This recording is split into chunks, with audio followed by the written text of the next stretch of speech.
Hello guys, আসসালামু আলাইকুম। কি অবস্থা সবার? আজ আপনাদের বলবো কিভাবে আমার ফ্রেন্ড অনিককে বার্থডে সারপ্রাইজ দিতে চাই আমরাই ধোকা খেয়ে গেলাম। কুইন্সে বসে আমরা রং ঠং করছিলাম আর অনিক আর মিনহাজের জন্য ওয়েট করছিলাম, কিন্তু সেখানে চলে আসে মিনহাজের মামা আর আমাদের সারপ্রাইজের হয়ে যায় ফালুদা।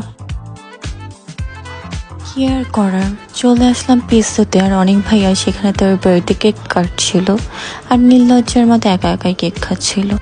কিন্তু পরে সে যদিও একটু ফর্মালিটি মেনটেন করে আমাদের সবাইকে কেক খাওয়াইছে, মানে এটা আসলে একটু ভাব মারল আর কি।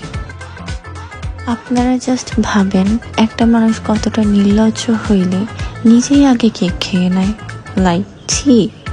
খুবই দুঃখের ব্যাপার যে আমাদের সুমাইয়া আপু তার ব্রেকআপের কষ্টে বোবা হয়ে গিয়েছিল আর অনেক তাকে শিখাচ্ছিল বোবারা কি করে কথা বলে, অ্যান্ড ফাইনালি বোবা কথা বলতে শিখে গিয়েছিল।